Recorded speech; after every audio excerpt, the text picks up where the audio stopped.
Gotta walk this dog. It's pissed. I have fun I'm with gonna this be- stupid dog that I hate.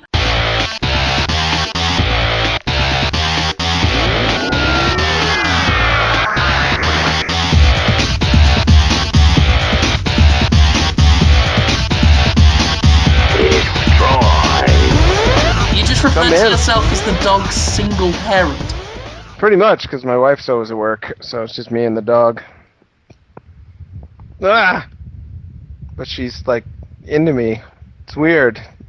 They make Lifetime movies about this single father, adopted daughter. Suddenly she's like... I bet your wife only got the puppy so that you'd have someone to keep you busy and she wouldn't have to be around so much. So she could focus more on work. I tell you what, I would love a movie. One of those family films about a single father struggling with a relationship with his daughter, but it is a dog. That's my life. He still treats it like a daughter, like it's got girl problems, who take it to see Twilight and all this kind of stuff. Talk to it about boys. Confused about boys. We'll all laugh along, but in a gentle way, while he explains to the dog about periods. That right there is a Willem Dafoe movie pitch. Dog daughter. The problem is a dog will just put its nose in your butthole at any time. Or just, she just no different from what I usually try and do to you. It's true, but this dog is... this dog is succeeding. That's the thing. I need to start getting some tips off this dog. I need to follow this That's dog. one advantage the dog has over a real daughter. She's scratching and shoving her nose into my butt right now. Luckily, I'm wearing pants. Biting my butt right now. Jesus Christ. See, straight away, my mind formulates a plan where I kidnap the dog, shave its fur off, stick the fur to myself, and then implant myself into Holmes's home environment where I will take the place of the dog so I can scratch and sniff your bum. She does it so nonchalantly, too. Just like, it's not that weird, but it's totally weird. Actually, that would give me away, because there's no way I could nonchalantly be near your ass at all. I'm excited to occupy the same room as your anus. Just knowing it's there. I got very giddy in the press room at E3 because I couldn't concentrate on my work, because I was just thinking to myself, I'm in the room with Holmes's asshole. There's no escaping that fact. That's happened, and it will happen again. That's, I feel a certain pressure to have my butt That's be not good. the pressure you'll be feeling. Talking about no escaping against your... That's an interesting turn of phrase. No escaping that from that it's going to happen. I just thought I'd point out that that's an interesting choice of words on your part, Jim. Do you have the cage built? I'm thinking of if I had my choice of how to keep Jonathan Holmes, if I was ever asked, I would go with a Silence of the Lambs style pit. Oh, it's like a well almost. Yeah, in my kitchen. So I'd have to. It'd be really inconvenient for me if I'm trying to cook an omelette. There'd be a giant hole, like a 10-foot hole. Yeah, there'd be no room. There'd only be vague outskirts near the fridge and the oven and the dishwasher. I'd have to like Nathan Drake it around the kitchen while you're down there. And even if you're asleep, I'll still be shouting things. Just put the fucking lotion in the bathroom. Just for my own amusement. I'll buy a little white dog so I can go, Precious! You don't know what pain is! And I'll do that 23 hours of the day. That sounds good for you. I'll be in the hole the whole time. You're like, it'll be hard for me to make omelets because my friend will be trapped in a hole in my... Did you notice that I'm trapped in a hole? What omelets am I going to get? I'm sad for me. I'm thinking about myself for a change. I'll scrape some scraps off the plate down there into the pit, into the kitchen pit. Yeah? It's a good installment. I think it'll up the resale value of the house. It's like we have a full kitchen set, 2 bathrooms, Hello? Hello? Oh, you're still here. Jonathan has gone. Oh, fantastic. Oh, and I was trying to sell him on the idea of keeping him in a pit. Oh, that's a shame. He said he had to restart his computer 3 times before coming on. Something tells me Jonathan might have computer problems again. This is a brand... How does this... It's like the man just... There's this field that surrounds Jonathan Holmes, and electronics that stay within this field for a lengthy period of time just seem to degrade faster than anywhere else. He's a walking EMP field, ostensibly. It's just amazing. Unless it's manufactured by Nintendo. True. His Nintendo stuff never seems to fail, but all of his other consoles and his computers and... Wow, it's just amazing. I think it's complex technology. Mm-hmm. Anything too complex and it can't deal with whatever radiation he's giving off. Simple stuff like Wii's and DS's and, well, those little ticky bead things that they have in maths. Abacuses, that's it. They do fine. Actually, an abacus might fall apart in his hands, but a Wii will be fine. Yeah, a Wii will be totally fine. He's gone far away. Well, I guess, ladies and gentlemen, welcome to Podtoid anyway. If you've just joined us, we've talked so far about Jonathan Holmes' anus and keeping Jonathan Holmes in a kitchen pit. He is gone now. Not because I said anything. I think his computer broke again. And I'm literally treading water as I try and let the time pass before he can turn up again. Oh God. Have you played anything this week, Conrad? I'm totally lost without him here, but I think we talk about video games sometimes. Sometimes we do. Let's see. Well, I played Symphony a bit. I mean, I've got a review of that's like written, and I just need to proofread it and get it up on the site. And that's kind of an interesting little PC indie music game.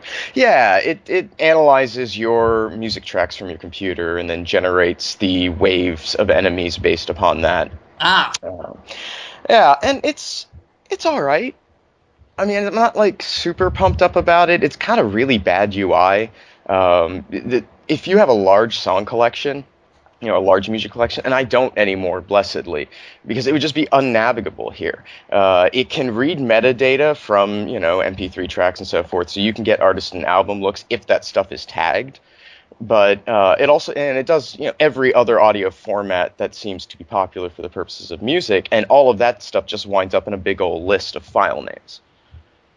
And then you can see 3 tracks at a time as you scroll endlessly through lists. So that's frustrating. But when you're playing the game, it's really fun. In a mindless sort of, I'm going to blow shit up and listen to music. It's a good complement visually to music. I played a similar game. It was a shooter and it used your music. I can't remember what it was called. It's on Steam. Can't remember what it was called. It sounds very similar.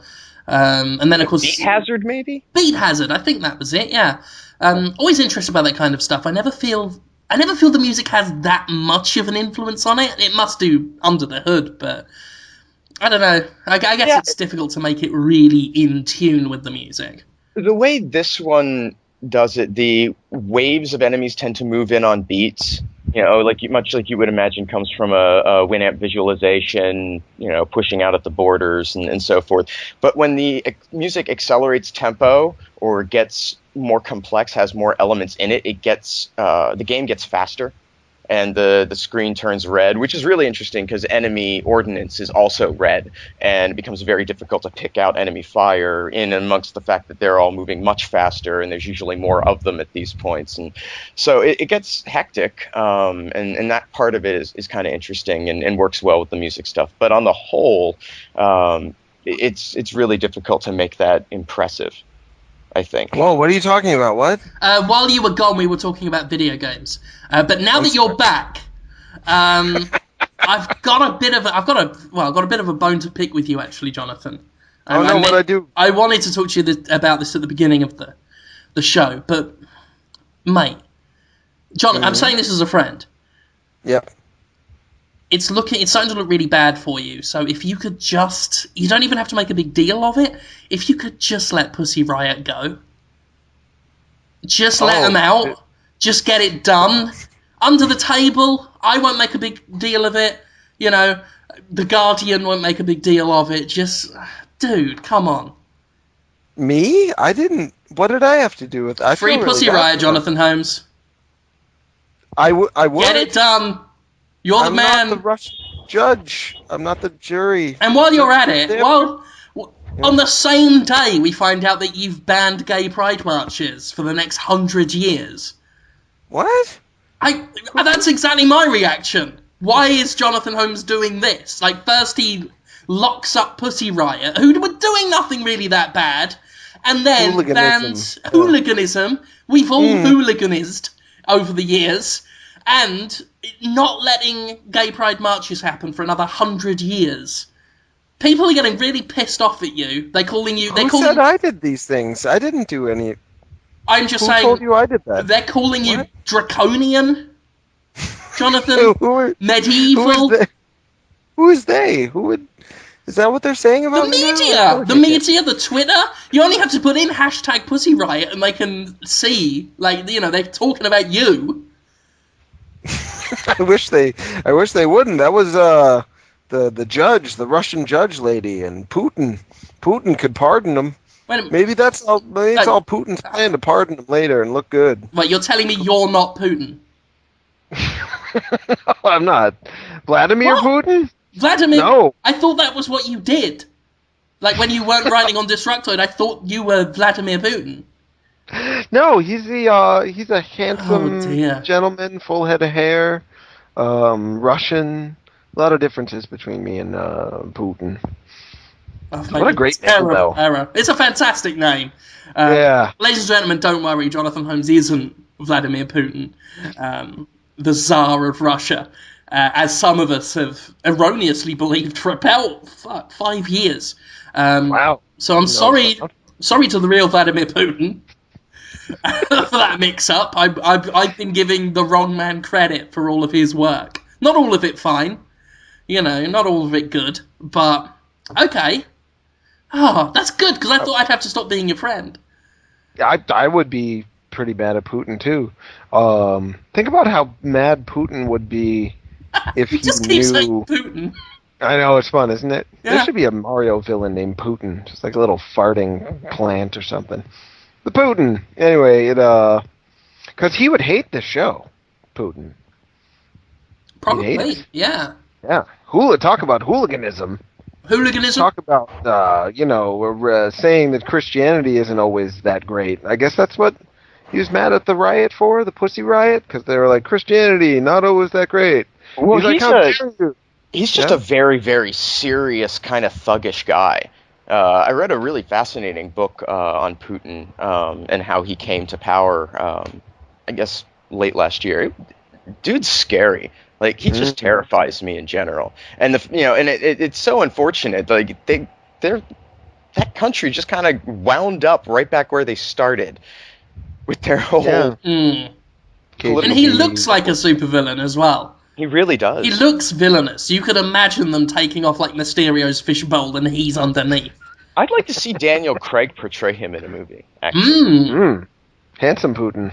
That'd be. I'd like to see a good-looking guy. I'd like to see Willem Dafoe play Putin as a dragon. Who? Willem Dafoe playing Putin as a dragon. Who would they fight against? Knights and warriors and magicians and stuff? No. Other dragons? No. Brendan Fraser. Oh, just a man. Brendan Fraser. I'm the Tsar of Russia. He's not even called the Tsar. I'm the Tsar of Russia, and I'm gonna fight Brendan Fraser because he stands against everything I believe in. Wouldn't you just kill him immediately? Who? Brendan Fraser. No. They'd fight for an hour. Just fist fight? Yeah, Brendan Fraser would grow like massive legs. Oh, like the size of 2 skyscrapers. 2 giant spindly legs. But the rest of them is regular size? The rest of it's normal. But he's got a knife. Look out, he's got a knife. That's not a knife. That's annoying. Yeah. Hogan's riding on his back. With Who is? Paul Hogan. Oh, good old Paul Hogan. Crocodile Dundee. He's on Brendan Fraser's back, piggybacking. He's got a whip, which I've given to him only on the basis that his hat makes me think of Indiana Jones. So, and they're calling themselves Voltron. That's the thing. They're the new Voltron? Paul Hogan on a long-legged Brendan Fraser is Voltron. They're the new Voltron. And how would those legs even bend? I mean, Voltron. Now I'm gonna whip you with my whip. So how would he walk? I mean, long legs is it's good in theory, but in practice it doesn't really work because the knee is like so far down, so you have to bend the knee. Three long legs. Oh, in that case it would work fine. It's like the Martian tripods from War of the Worlds. That's what they call them, Voltron Martian tripod. That's the full name of this beast. Voltron Martian tripod. Voltron Martian tripod. And Willem Dafoe said, Voltron Martian tripod, my oldest enemy. Is it just a dragon? Does he have Willem Dafoe's face, or is it just dragon face? Definitely.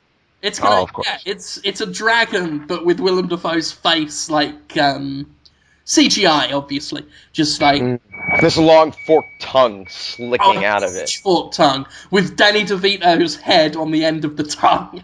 Very Jabberwocky-like. That could be that could be nice to look at. What's that squeaking sound that's happening? Are you guys squeaking? No, that's it's a truck that reverses about the same time outside Conrad's place, I think. Yeah. Oh, is that right, Conrad? Huh. Yeah. Yeah, we get it once an episode. It's no big deal. No, I don't mind. I like it, actually. Sounds good. I think it lets people know that there's a world out there. It's what I get for living in a thriving urban center. Is that where you live, Conrad? In a thriving place?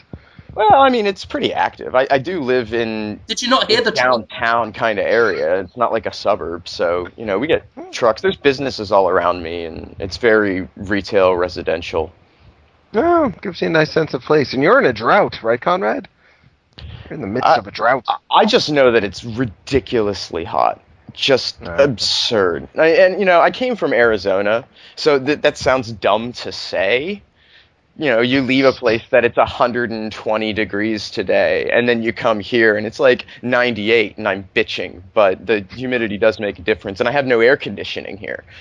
Right. So, and I'm surrounded. Culture in Arizona. Yeah. I'm surrounded by monitors and game consoles and computers, all of which have to be running all at the same time. Yeah, man. I can't turn it off. That would be some kind of law against that. So it's a little warm today. Right. Yeah, I hope it cools off. Yeah. Do you guys want to? There was video game stuff that happened. I'm excited as always to hear what you guys think of it all.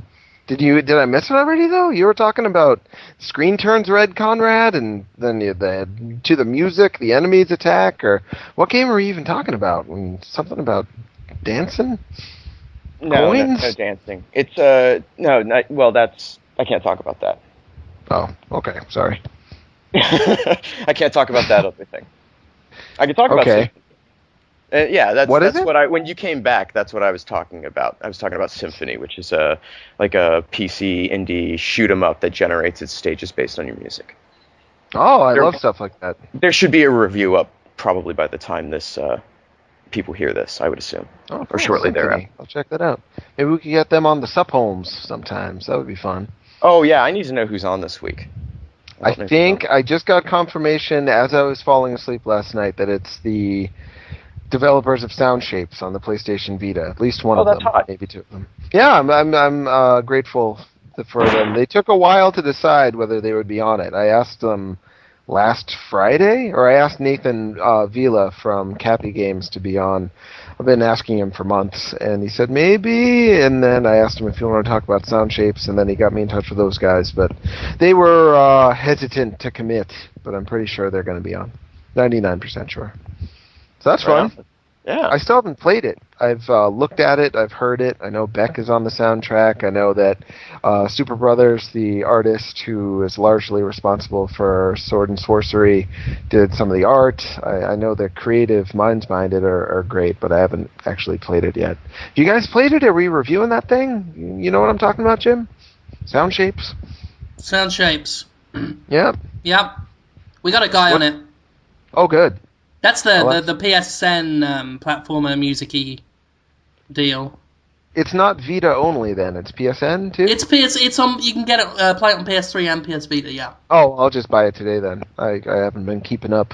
I've got to get Papa EO too. I want to play that thing, even though I heard that it's not always fun per se, but it's always interesting. Yeah, I have mixed things about Papa and Yo. Again, we got a review coming up for it. I'm really interested in it. I've heard it's one of those games where there are moments where you've got to suffer through it in order to get the story, which apparently is worth it. But yeah, I've not played that one myself yet, but we've got a guy working on it. Should have a review up of that soon. Been playing Last Story, was what I was doing. Oh yeah, you reviewed that. Yeah. You didn't like it that much. Made me sad. You liked some of it. Sometimes. Mm-hmm. Just it sounded most like, of it I didn't like. I'll tell you how it sounded. It sounded like about a fifth of the time you liked it. Less than that, even? Don't know. Oh. It makes me sad. I know, you felt sad now. It's awful, because it's like... you get accused of wanting to hate it, when, as a big fan of Mistwalker, that was the opposite of what I wanted. There was a lot of people saying it was a big anti-Nintendo conspiracy on my part. On your part? On my part, yeah, just to get revenge on Nintendo for something. So I'll bash something that Xseed is publishing. I don't know how it works. But it's upsetting because that was one of the saddest reviews I've ever done. Because Lost Odyssey is my favourite Japanese role-playing game of this generation. Love Mistwalker to death. And yeah, it's sad that I had to do that. But then on top of it, to get accused of doing it on purpose and enjoying doing it, it's like I've got a child, like a son or a daughter, and then I accidentally get it killed in a car crash, and then I get accused of murdering it. So not only do you have the great, and what I went through with The Last Story is exactly like this. Whoa. It's like losing a child and being accused of murdering it. And that's definitely, I think any person who's been in that situation will agree with me that that's exactly what I went, and probably agree that I went through it a bit worse than that. It does sound hard. Yeah. I think it's probably the worst thing that anyone's ever dealt with in their life. I was trying to hold back the laughter, but I gave up. Well, on a more positive front, though, I was very happy to see you liked Dust and Elysian Tale. Love Dust and Elysian Tale. Now that's a game worth getting. I honestly, I was concerned. I was really worried that you would not ultimately like that game. Is that the one with the little furry guys jumping around? Yeah, it's kind of Metroidvania-ish. As Conrad points out, a bit more Odin Sphere in many ways. Yeah, it's a lot more like a Vanillaware game, but what's interesting about it is that Vanillaware games are really, really deep. Like, they always have this, like, crafting stuff that you have to go and collect really rare items to put together, and then you're going to have to craft something out of that, and then so on and so on and so on. This is, the crafting is there, but you just get the items, they're readily available, and then they streamline everything in the process for you so much that it's like a Vanillaware light. Yeah, very user-friendly, very easy to get into. Plenty of meat, though, if you want to get deeper into it. The voice acting's phenomenal too, I thought, for especially for a project that's clearly done by a small team, but they got great talent to do it. It's well voiced. I was surprised. Yeah, for what it is, I mean, it's some of them I want to punch forever. Yeah, there's a couple. But But the core cast seems to be pretty solid. Just the professional quality of it. I mean, it sounds like a pro deal. And this guy practically built the game on his own. Isn't it about sexy dogs or something? Why do people every time, just because it's got an anthropomorphized animal, why do we have to pull in the furries? Can we just I'm just wondering.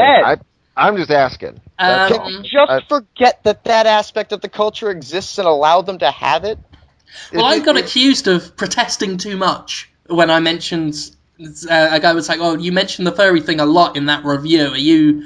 Something tells me you're trying to hide something." It wasn't that. It was. I regret that I had to mention furries at all in the review, but I felt I had to because that's a thing that would get brought up, and I'd have to address it because I didn't want people just writing the game off as some furry wank fantasy. Which is fine if someone wants a furry wank fantasy. I don't begrudge them. But a lot of people do. They have this weird hatred of it, and I just wanted people who might write this off. I understand that, but I just, at the same time, I can't help but wonder about the people whose minds immediately leap to that. Like, that's what they go to, is that they think of furry fuckers when they see something like that, as opposed to just being like, formation. Oh, this is okay, let's see what this is. It just, reaction formation is when people get really aggressive and angry and immediately jump to, like, hating anything that's actually what they secretly kind of love, or at least is like it. So it's probably that. I don't know, I just heard there were sexy dogs in it, and I wanted to know if that was true. Are there? What do they got in there? They're not sexy. No, not particularly. They're just man foxes and girl rabbits and things. It's like Star Fox kind of? Well, that's it. I think it was Kisuke Nanbu who generally hates me and I hate him. But I think he pointed out... woman, by the way. Woman, whatever, still hate her. He or she pointed out that, these people going, oh, this furry fucker shit. Did they not like Star Fox? Or any of the many games where a furry animal is human-shaped. Because there are a lot about Mickey Mouse, many of which we call classics now. But the furry thing, I don't get the hate for it. It's like, actually, I do. I think when this whole furry thing, to me, the hatred of it, seems to be closet bigots who are ashamed enough of themselves that they don't want to be seen having a go at black people or gay people, but they still want the thrill and the fun of picking on someone in some sort of minority. So they have furries to pick on because there's no furry pride march. There's no social protection for furries the same way there is for other minorities, other people, of different sexual tastes or races. Whereas furries, they're on their own, and it's more culturally acceptable to pick on them. So the people that would be picking on gay people, go after them. The thing that I find so interesting about it is that I have never, ever, ever come across something furry-related that it didn't make sense that I wound up there through my own, inattention or whatever. It's not like somebody's foisting the furry lifestyle on anybody. They're largely minding their own business. And so I find that the people who have to be complaining about, oh my God, all this furry crap, they're seeking it out so that they can complain of it. Like, in some way, to some degree, they are doing something that's putting it in their faces. Sure, like looking up Mario and Koopa blowjobs, and then they, what's all this furry garbage here? Why is Mario sucking on that turtle's tits? I hate this. Those bastards. Yeah. And let them marry. Let furries marry, please. Marry who? The 21st century. Come on, Jonathan Holmes. Come on, Jonathan Holmes. It's about time you stopped. Doll? Like a sexy you keep talking about traditional marriage, right? I don't. It's about time we put aside your infantile view of so-called biblical marriage, Jonathan, and let furries marry. Well, I am all for. There's nothing more harmless than just being sexually attracted to a fictional character. You're not gonna hurt anybody or do anything. I'm all for those guys. Probably the best thing. It makes more sense. It's not like we need more people reproducing or anything. So if they just, or want to have sex with something that doesn't exist and they're happy with it, more power to them. It's like built-in birth control. I think if we all were sexually attracted to and just wanted things that don't exist, I think if everyone tried to start attaining things that don't exist, we'd all be happier. People wouldn't fight over land or land. Or religion or religion. Stuff like that. Yeah, it'd be like, oh, I want this piece of ground for Palestine. When instead it could be, but you could have a flower that had arms and legs and shook your hand in the morning. And then Palestine would go after that instead. They'd never get it, so they'd constantly be looking for it. Go to Israel as well and say to them, you can have a hat with wings on it that'll fly you to the moon, which you can breathe on, and you eat the moon because it's made of green cheese. So we've got Israel looking for flying moon hats, and Palestine looking for shaky handy flowers. I've solved the crisis! You're just, it kind of sounds like video games. If everyone was just trying to increase their trophy count instead of trying to increase their bank account. Huh? Hey guys, come on, yeah? Work on increasing their accomplishments, maybe? Yep, accomplishments and achievements instead of trying to achieve world domination. Yeah. How do you feel about that, Jonathan? About accomplishments and achievements? Yeah. Well, accomplishments. Nintendo. Oh yeah, there's rumor strongly that's the rumor. held to just be fact. It's too bad. It's worse for me that they have to be around. I wish that whole thing would just fade out and burn out, but it probably won't. I don't know. I mean, I've just always viewed it as such a passive thing. Like, if I'm interested in a game enough that I'm curious to, that what the developers might have set up as potential benchmarks of things that I could try and accomplish, sometimes I go after them. But by and large, I ignore achievements on my 360. I have the little notifications thing turned off, so I don't even get the jokes when they put them in. I find them largely benign. I don't see how it's worse.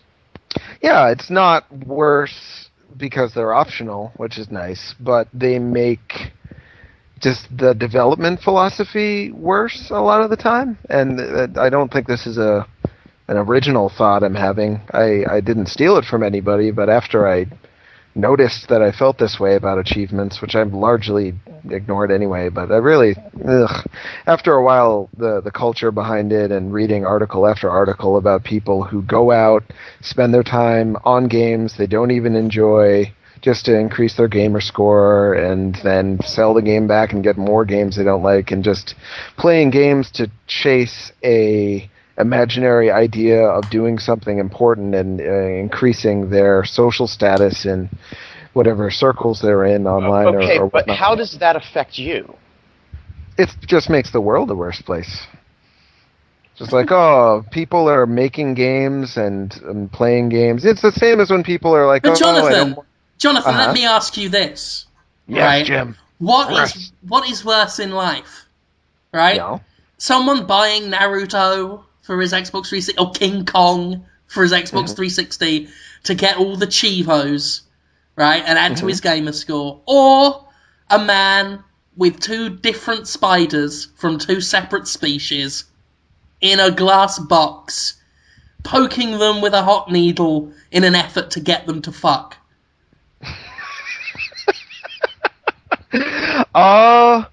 What is worse, Jonathan? I don't know. I don't really see any. Neither of them are that bad. That's the thing, and I will admit this I will keep publicly right now. making spiders fuck then. That's what I wanted to know. Sure. It was that or buy King Kong for the 360. Neither of them are that bad. You made the right call there. You did, Jen. Where did you come up with that? Spiders? What is spider sex even like? About 3 minutes ago, the word spider sex appeared in my head. And then I had to come up with an effort to bring the concept to Podtoid. And that's how this show gets made, folks. Well, speaking of the spiders, is it someone's looking for people to make spiders to do an animation of this show. Oh, right. Thomas Trong. Thomas Strong. Mm-hmm.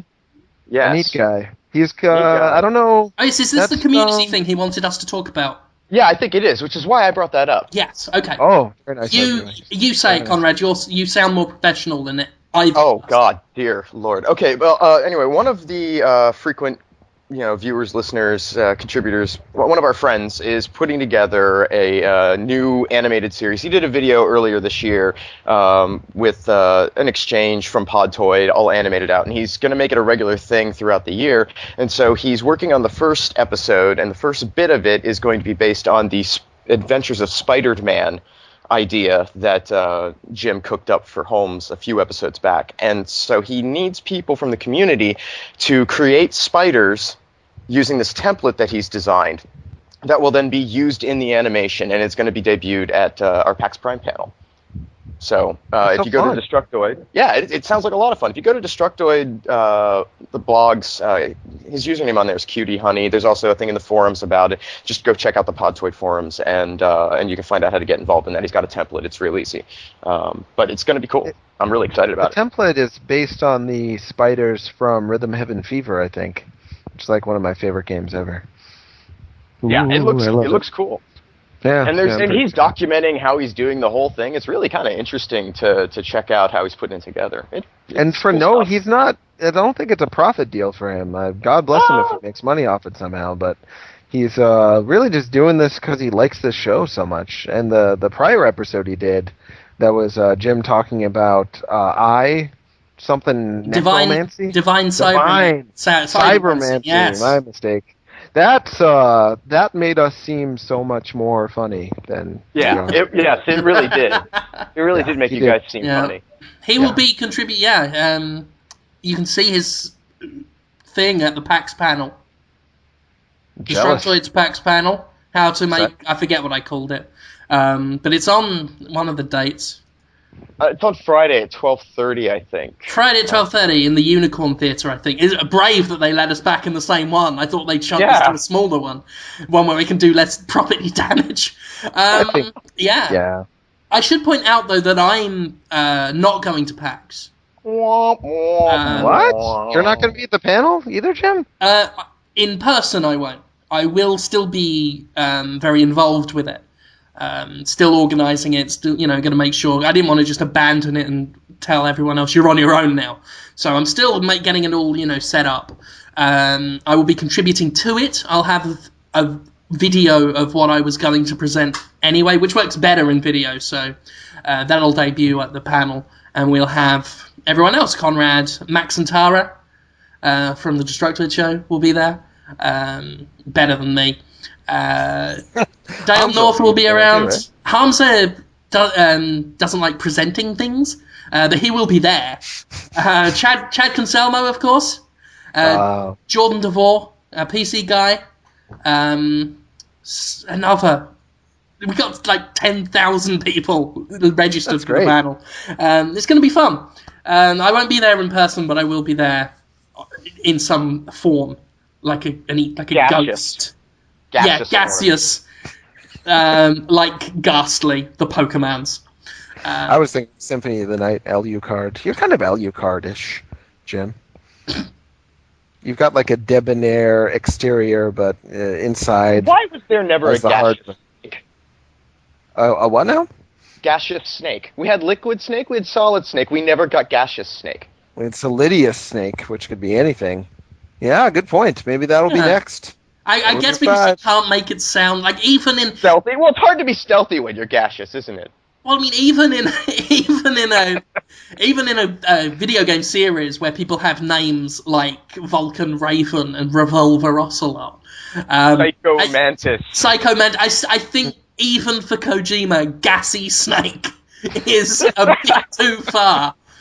Like even he would sit back and just go, no.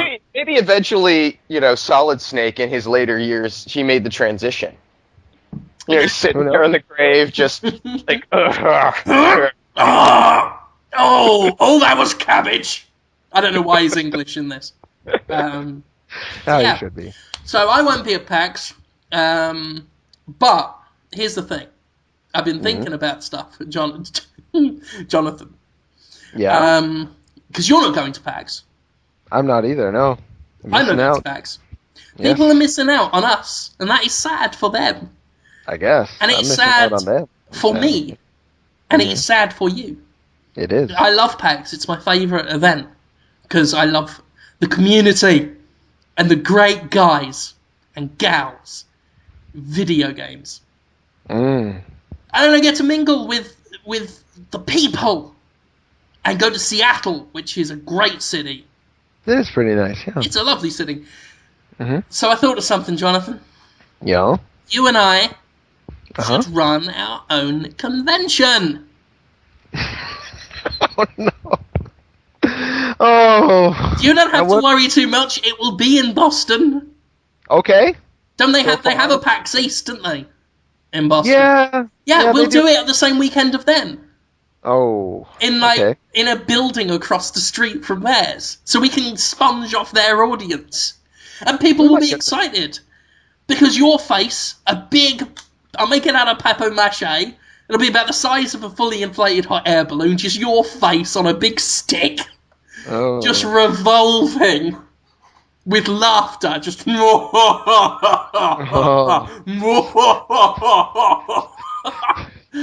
that, just spinning of your face with big almost chameleon-like eyes, just bugging up your skull, just going like going in two different directions and just laughing. Definitely, it's a bald, fleshy man laughing at you. No, people won't like that at all. What's that got to do with video It'll look games? like a cross between Mr. Burns and a frog, but. Is it horrible that I am already in my head figuring out how to construct a Jonathan Holmes papier-mâché head that rotates on a stick and laughs? I think that's fantastic that you... They're practical. I think it can be done. I'm pretty sure we could do it on a low budget. Brilliant. I mean, that's what I'm saying. Papier-mâché, easy to make, malleable. I will need to make a mold of your ass, Jonathan. Ah. No more ass. No. Oh, and your head, but mostly your ass. It's not that good of an ass. Don't worry, Jonathan. Anything. Look, because I know that you have some problems with some of the schemes we come up with on Podtoid, but I've taken it into consideration. There's going to be very little ass involved in this idea. And in fact, there'll be a little bit of ass, but very little ass. And no death for you. Really? Confirmed? Or confirmed. Confirmed no kill. You will assure that I survive. You will not only survive this, you will win this. Whoa. Because this convention is going to be called JohnCon.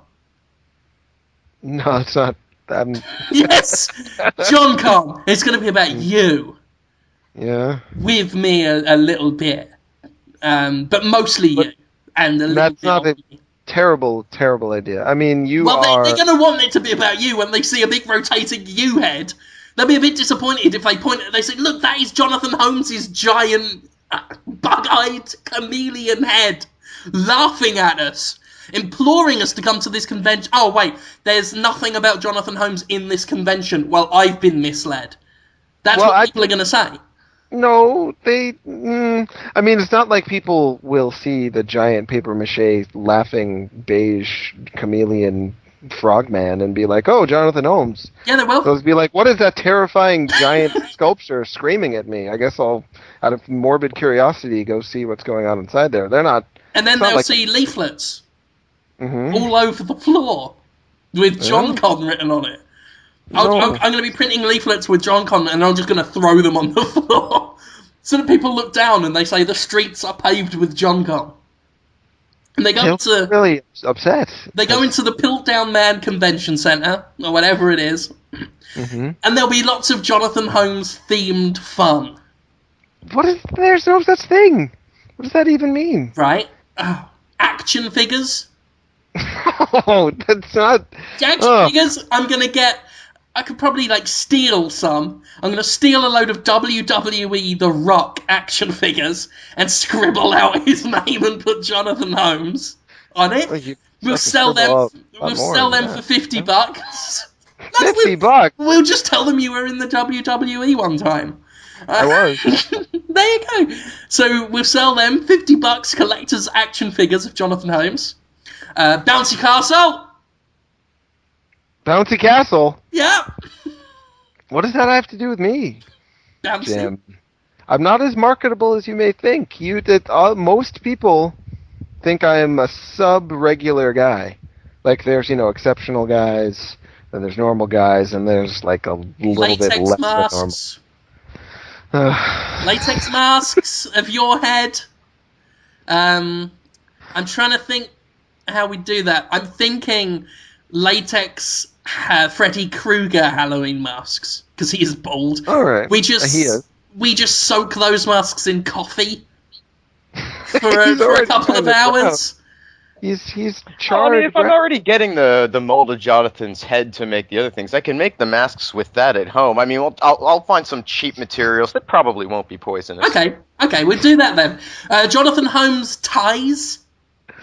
What? Shirt ties. I'm the opposite of tie. It'll be a red tie with a big J on it. Oh, this is making more uncomfortable than lemonade stand. Lemonade stand. What does that mean? We'll get Hamza to operate a lemonade stand.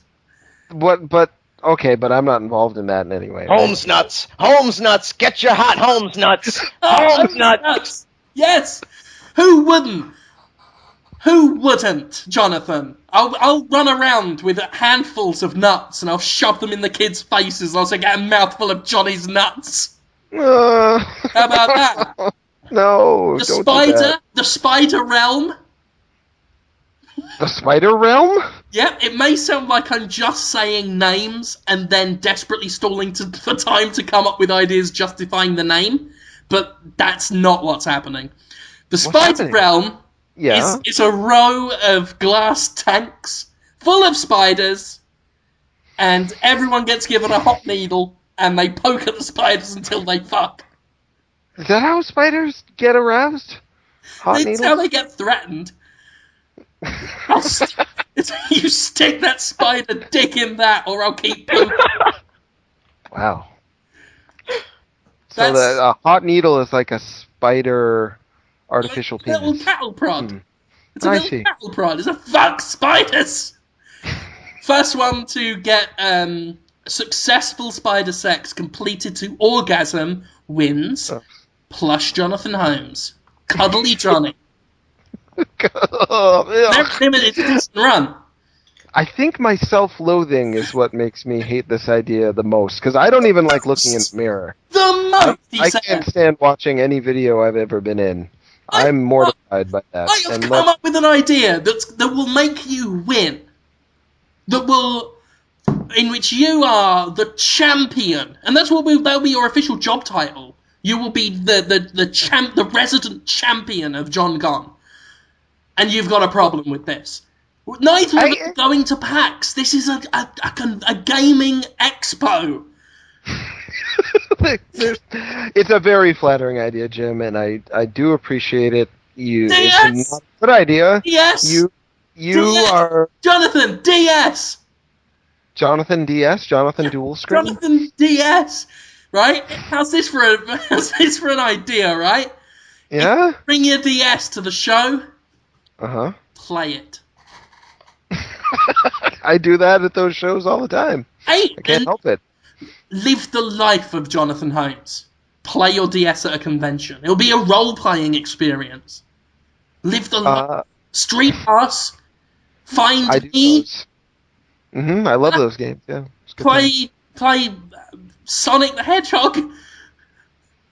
Jonathan? I've got that for the 3DS. Sonic Generations reviewed it. 7.5. Yeah. There you go. So, and anyway, this is all leading up to the main event. Okay. This will happen actually once a day. It'll be a 3-day thing. Friday, Saturday, Sunday. No. Okay, yeah. It's going to be good. At noon on each of the 3 days, right, is the special dance.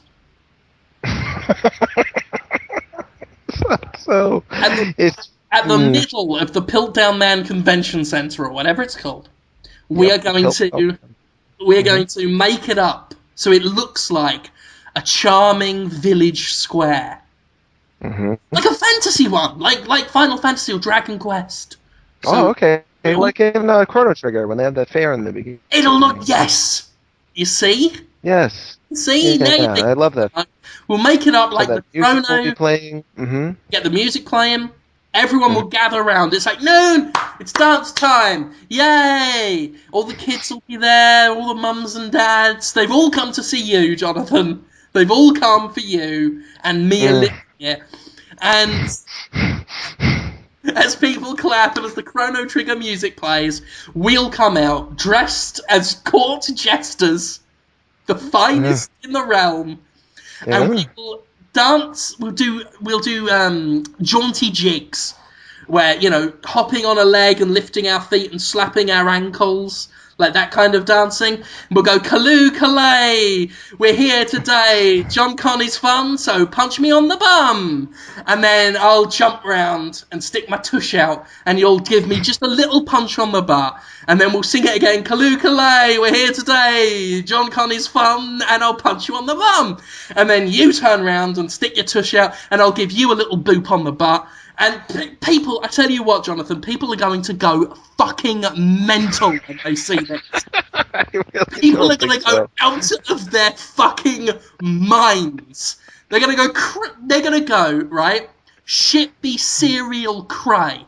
That's what they're going to say. Babies will say that. Babies that have never spoken before will see this spectacle, and they will say, they'll look up to their mothers and go, shit be cereal cray. And we're just still doing it, Kaloo Kalay. We'll do it about 10 times. Fuck, we'll do it for an hour. We'll just keep dancing and hitting our ankles and our thighs, shaking the bells on our hats, punching each other lightly on the bum. And by the time the audience is at a fever pitch, when they think it can't get any better, that's when you kill the dog. My dog? That you hate? Well, we can't do that 3 times, can we? It'll be a dog that I found. That's at that point when we drag the dog out, and you've got like a bit of a broken bottle. That's when you finish the dog off, and by that point, I reckon some people in the audience are going to faint just with the high octane energy of what we've been doing. They're not going to faint because we just did something so terrible that they lose capacity to function. They're going to faint because it's so good. Clearly. We killed a dog! Clearly. Oh, my stars and garters. And then just... Well, how else would you end a show like that? How else could... We've already ways. brought it up to max temperature by dressing as jesters and punching each other lightly on the arse. To music, no less. Where do you go from there? For an hour. Wow. Where do you go from there? It's 1 p.m, kill a dog. And that'll be the tagline for the whole event. It's 1 p.m, so kill a dog. Wow. Why not? Why not kill a dog? It's the message of the show. Dogs are nice. You don't want to kill anything. It's a wow. You know, I thought... Not that I was getting tired of your ideas, Jim, but I thought that I had a sense of where they were going to go. I don't know anymore. Right? This is a whole new type of sad. I think you're not thinking about this. Oh, I am. I'm thinking about my name and my papier-mâché head and my spider sex chamber and all the rest also being associated with me just killing a dog in front of... Oh, yeah. You're saying mothers and children will be there. No, it will be Podtoid fans. It'll be the very unique Podtoid... Yeah, moms and children! Yeah, it's not moms and children. It's like incredibly beautiful women and very strange men are our audience, from what I can tell. So it'll be like 6 supermodels like Jessie Lynn and Crystal White and stuff, and then some really weird guys and me killing a dog, and you just being like, hey. Oh no! Yeah. By that point, I won't be saying Kaloo Kalay. I'll be dancing around you, making voodoo noises. While you're on your knees, right? And basically stabbing a dog, going for its neck, I would advise. Wow. Try and sever an artery. We want the dog dead quick. So you can take your time with the gutting. If you're in the first 3 rows, bring a poncho. So that you can, because obviously, once it's gone, then I'm in full-on voodoo mode. That's when you can start reading the entrails for signs. Wow. That's what people are there for. They want to see you tell their futures with entrails, while I dance around with a stick with a skull on it. And my pants around my ankles, making voodoo noises, which I won't do now because out of context they might sound racist. I was picturing like Wumba Wumba Wumba and you do it like that. It will be. I can do it, but it's okay. Yeah, it's okay for you to do it, but not me. I might From a legal perspective, I think I should point out that you really want one clean blow to kill the dog, because otherwise they may think that it's being tortured. Yeah, it might. It might, we'll get the ASPCA on our asses. So you may want to practice a few times at home. I've got some training dogs. We will have this down. You'll be a seasoned pro. Dude, you'll be Michael Vick by the time we're ready to launch the show. But yeah, we don't want you torturing an animal, because that would be cruel. And we wouldn't be able to get away with it with the law of Boston. By the time I've got my headdress on, we will be able to argue religious freedom.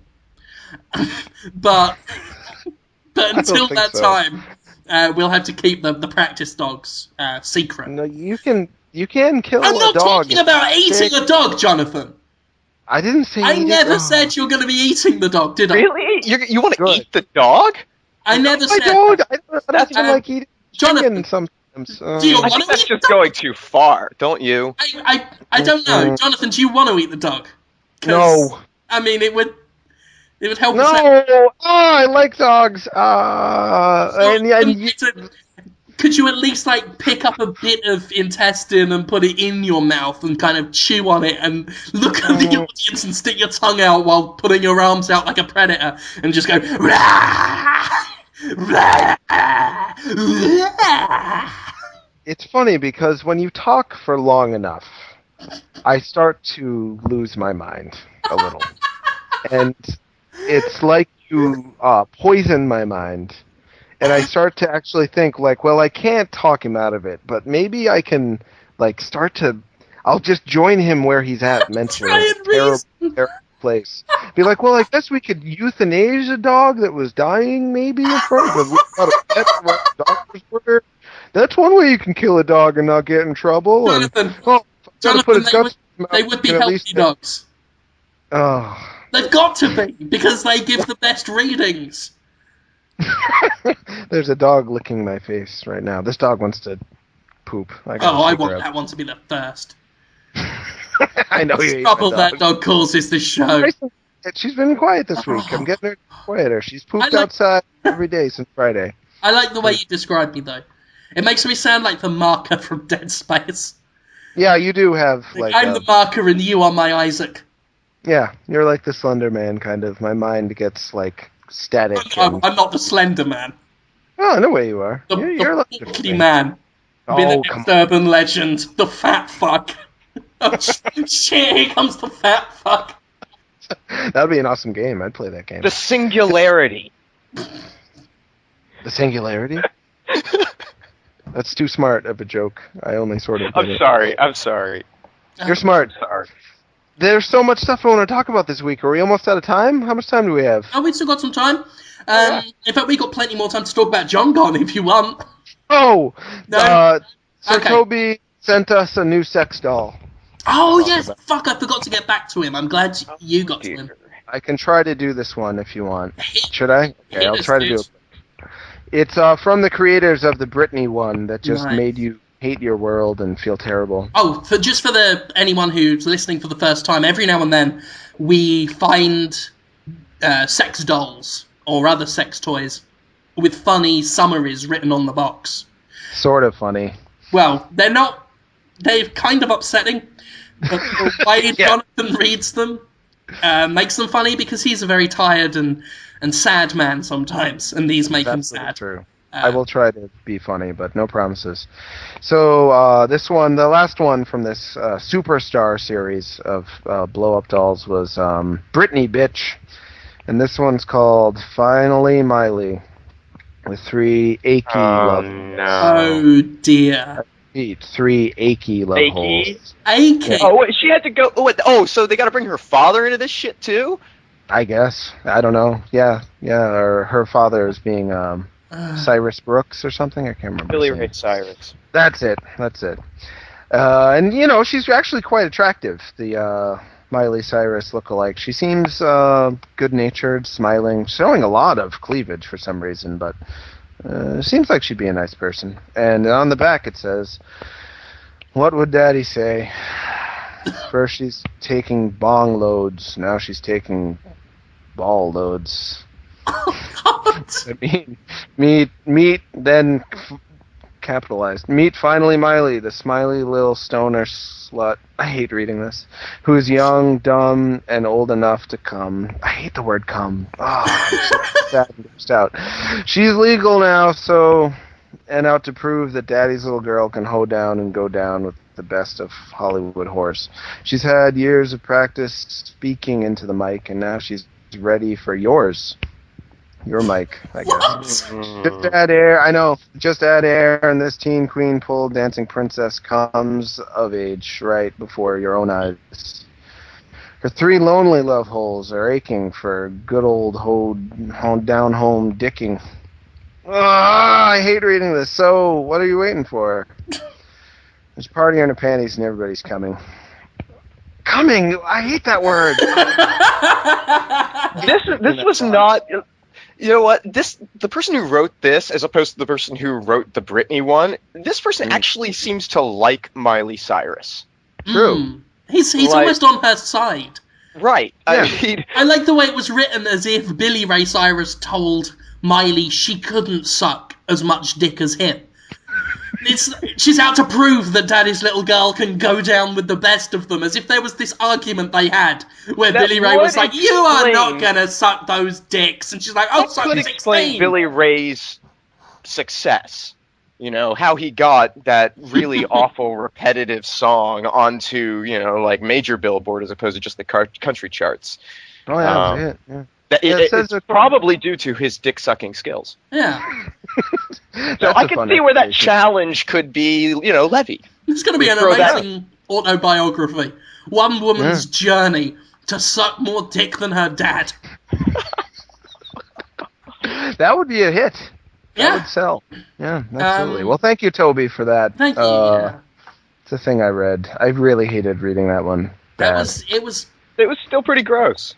I don't think kind of sad. Just kind of sad. Like the guy he's like, yeah, I'm not really trying anymore.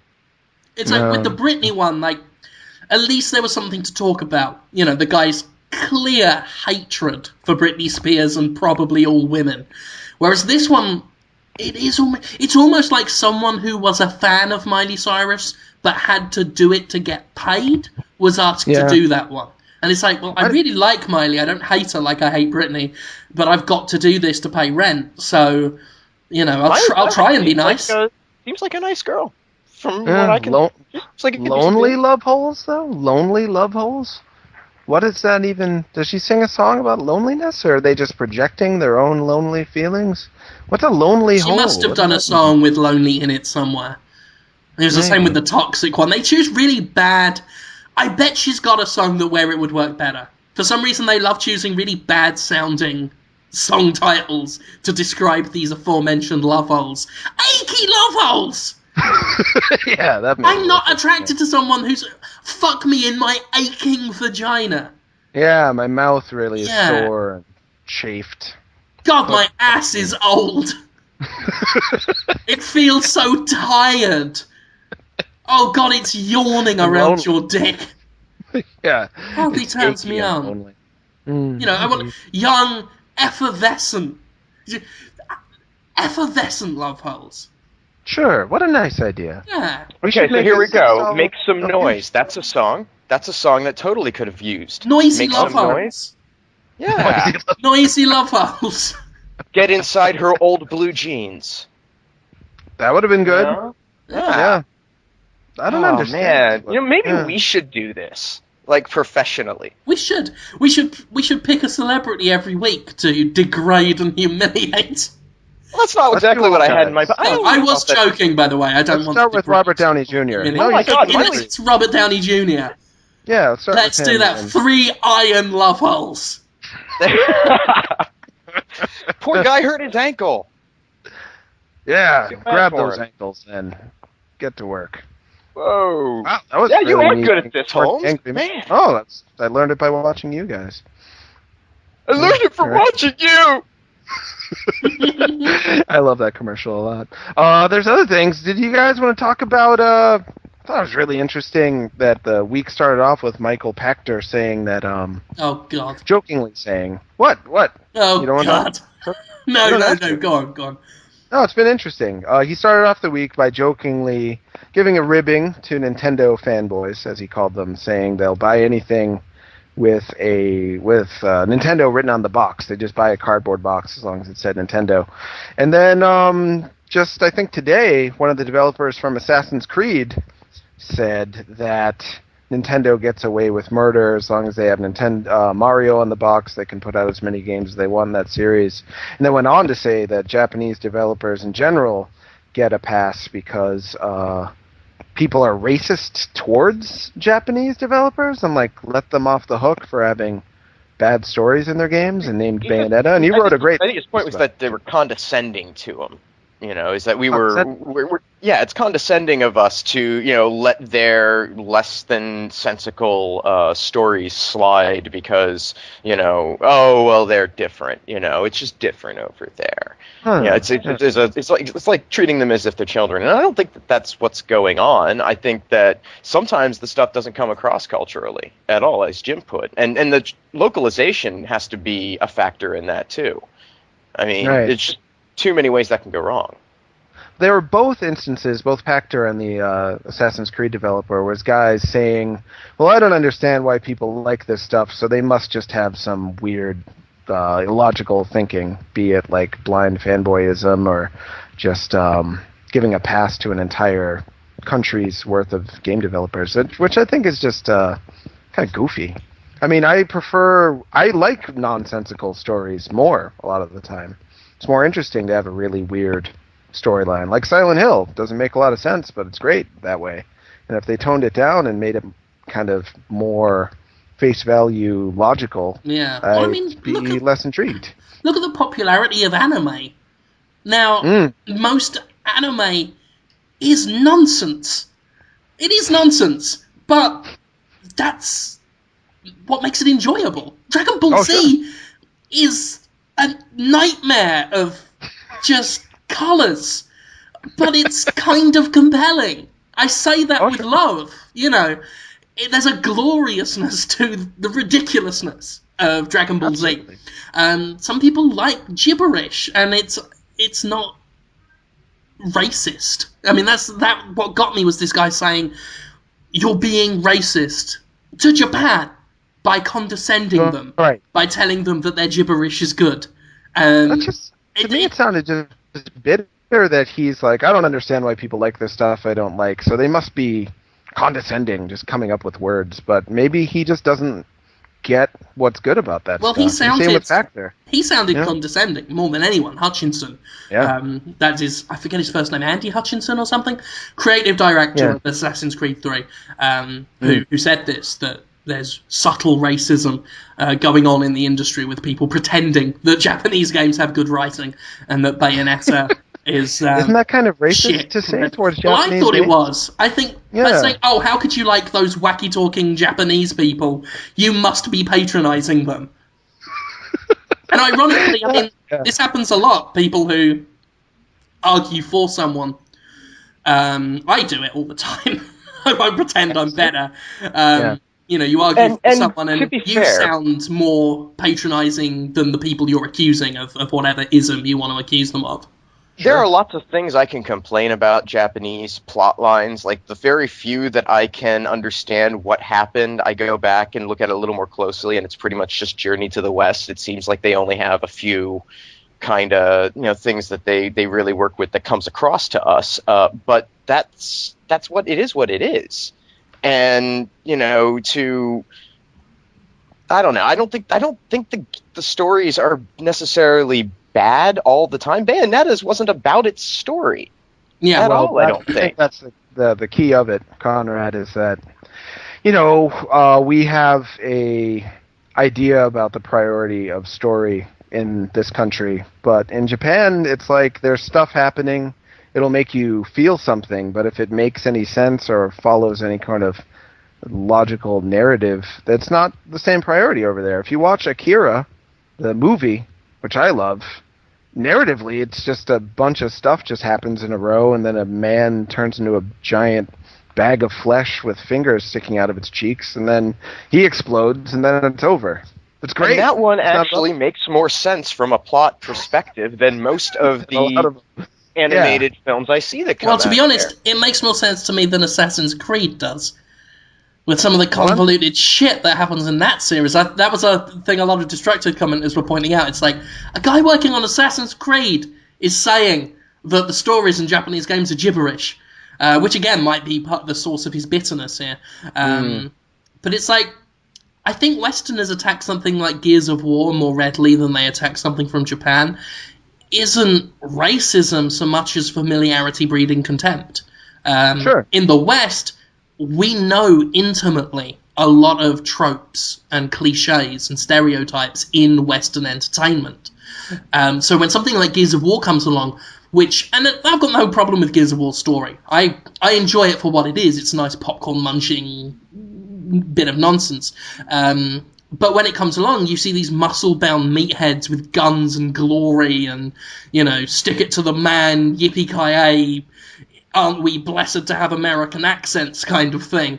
It's something we've seen so much, it kind of leaves us raw. It's like a rash that's being rubbed.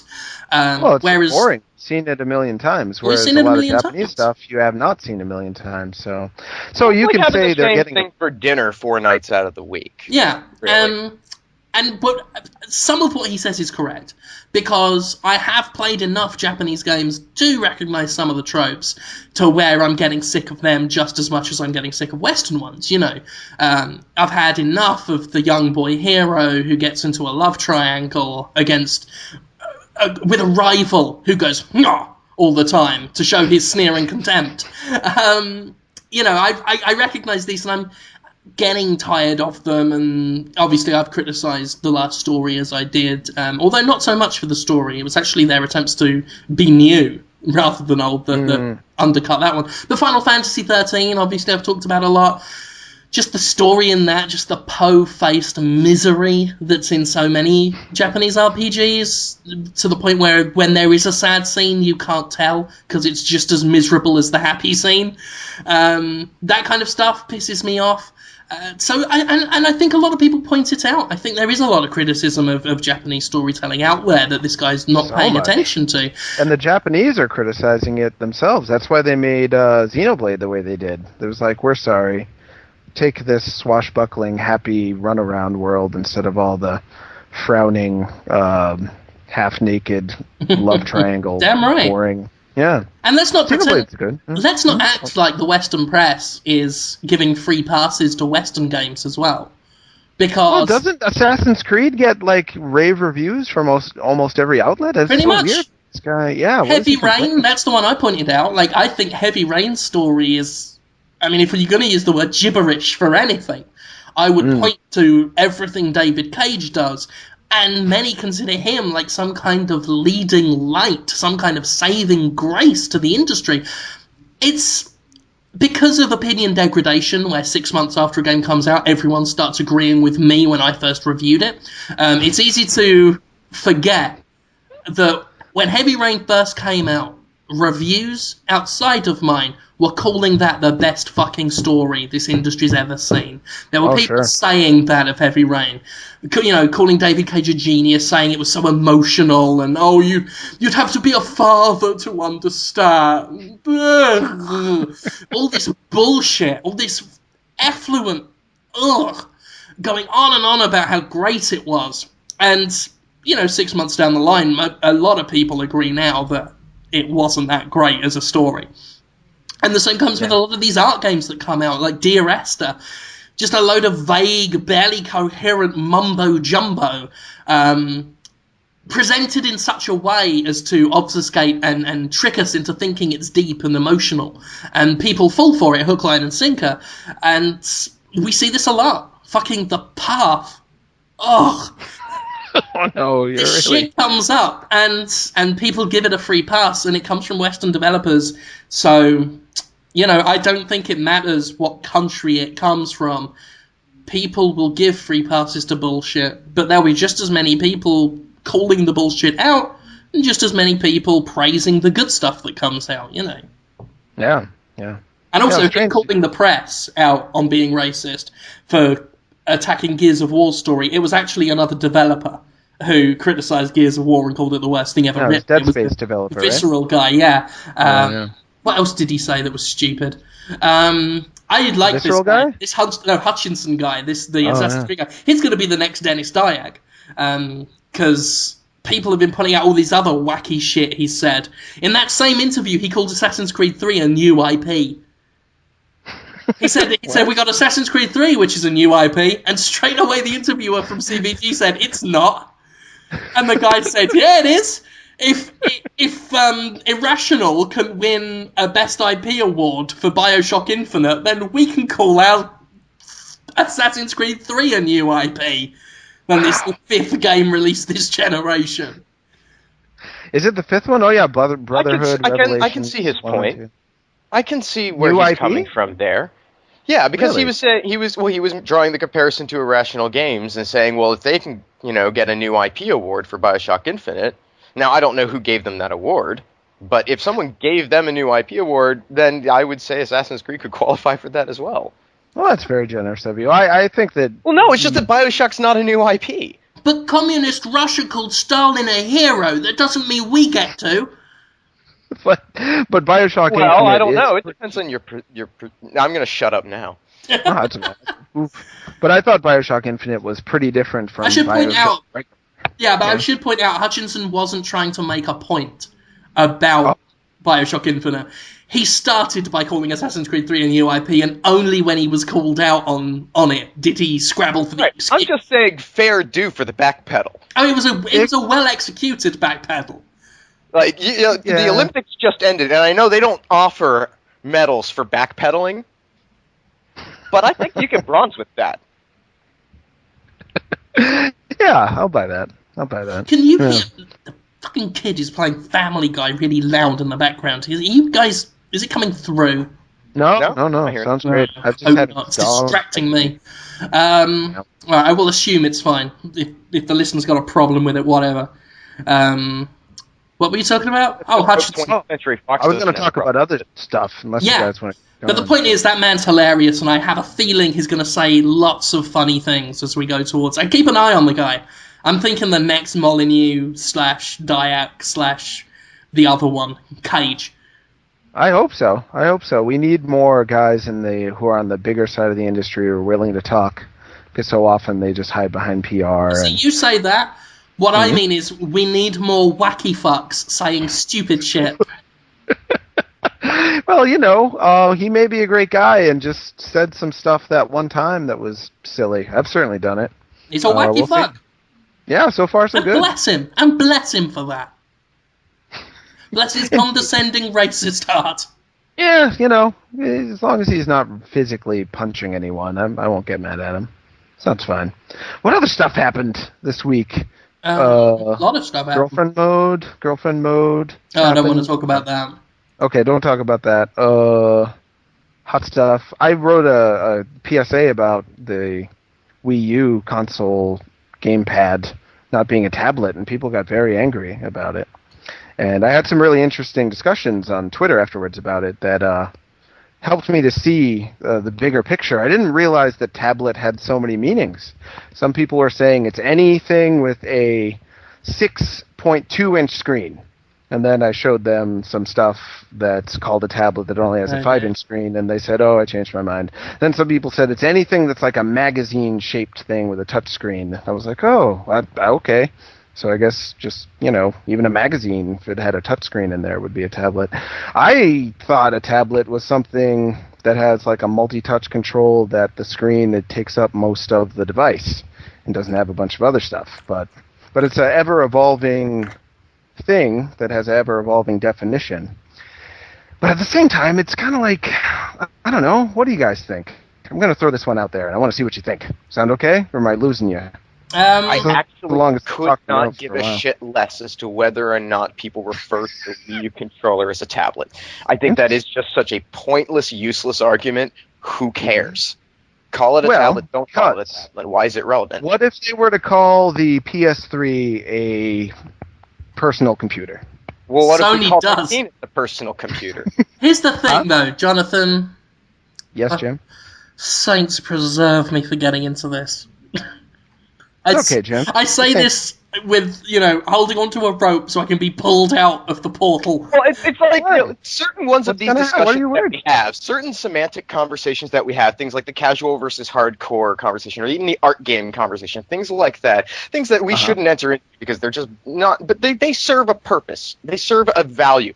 But I don't see the point of giving a crap why anyone calls something a tablet or not, because we're not going to functionally call these things tablets on the whole, I don't think. It's not going to come up in conversation frequently. I'm actually going to call it a tablet a lot more.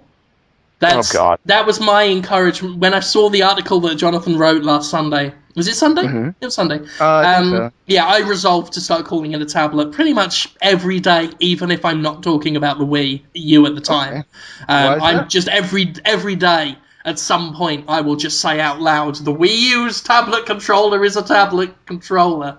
Huh, that's interesting to the art. It's like the art game thing where you make a point to try to show me that my ways are wrong or something. I'm just a fucking dick. Essentially. Yeah, I don't think you're right or wrong necessarily. I just can't fathom why you care this much. So here's the thing. I don't care that much. Here's the thing. You cared enough that you've talked. All right. Well, you've already talked about it for 10 minutes more than I think it ever merited discussion. Well, I care more than you, certainly, but I don't. Oh, it's yes. not like I'm much protesting more in the streets or something like that. I'm tablet computers. Tablet computers, I would assume, are called tablet computers because they are shaped like tablets, i.e., stone tablets, i.e., small pill tablets, small, flat, square-shaped blocks. Before you go on, I just want to... Conrad, I don't know why I'm getting the flack here. When it came to the art game thing, I just said, oh, don't call them art games. And then Jim's the one who made a whole show about it. No. I'm not saying you're bad. I'm just saying the art game conversation I understood a purpose to. This just doesn't... Yeah, but Jonathan, here's the thing, right? Yeah, yes. If a wolf, right... eats a village full of people. Yeah. Do you blame the wolf or the man with the keys who let it out of its cage? I don't blame... The wolf? Man let the wolf... You don't blame the wolf? I am the wolf. You are the cage man. I'd still shoot the wolf. Not the cage man, I don't think. Because the wolf's the one who's going to eat me. The cage man's just a guy with some keys. No. We could still work with this analogy. Yes, the wolf would be shot, but you'd punish the key holder much longer because you wouldn't want to kill them. That would be unreasonable. No, you want them to languish in torment for a long period of time behind bars, which is kind of what... I'm going to jail and Tim's getting shot. I think what we're really getting to at the root of this conversation is that Jonathan Holmes might be prepared to shoot a wolf at John Kong. Well, if it's going to eat people, I got to save the people. That's all I'm trying to do here. I'm trying to save the people from thinking that the Wii U controller is going to be what their idea of a tablet controller is. Here's the thing. Right? Yeah. The Wii remote, right? The thing attached to that isn't a real nunchuck. True. It's a nickname because it's kind of nunchuckish. Henceforth, the tablet controller for the Wii U is a nickname because it's kind of tabletish.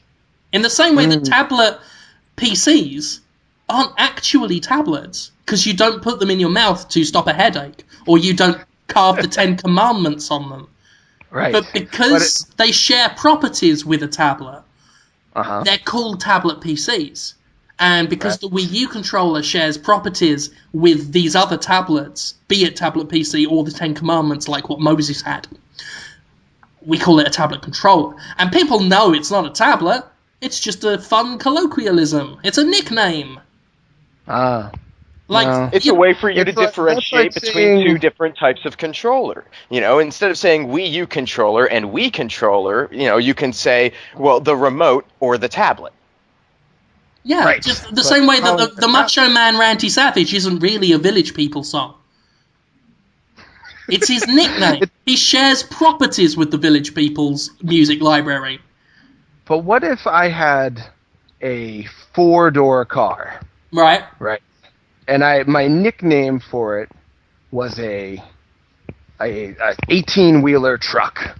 And then you buy the 4-door car that I just call 18-wheeler, you know? It's just a thing I call it. And then you get 18-wheeler. You're like, dumb enough to buy a car without looking at it first?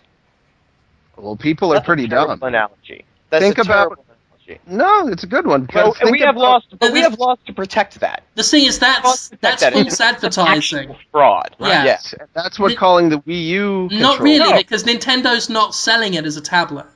They aren't, but everyone else. They're calling it the fun gamepad. I don't give a damn what anyone else does. Other people have called it. If the car buying community saw the 4-door car and said that looks so much like an 18-wheeler that we're all going to start calling it an 18-wheeler, that would be fine. Otherwise, you're just a lone outlier who did this one stupid thing.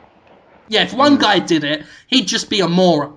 But if enough people agreed that, that 4-door sedan looks like an 18-wheeler, because of whatever reason, just like enough people saw the Wii U gamepad and thought that looks enough like a tablet, we're going to colloquially call it a tablet controller. Collectively as well. Colloquially. It's not just colloquially, though. Some people are saying, oh, well, they're going to port iPad games to the Wii U because they're both tablets, so that'll work. And I'm like, no, it doesn't have any of... I mean, they both have motion control, but multi-touch screen versus single touch screen... Totally different capacity for input. Maybe you guys haven't seen that stuff, but I've seen a lot of it. A lot of people just saying it is an iPad. It is a tablet controller like the iPad. And then people being like, oh, I will buy a Wii U then because it is an iPad. Well, the funny thing is... But no, it is not an iPad. And if people are saying it's an iPad, they are fucking wrong. Yeah, they're fucking wrong. And that's part of what I was saying. An iPad is not analogous to tablet. But yeah, and I would blame Nintendo. I would put some of this on Nintendo's fault, like shoulders. Sure. There's no way they didn't design that to not try and capitalize on the iPad. Oh, yeah.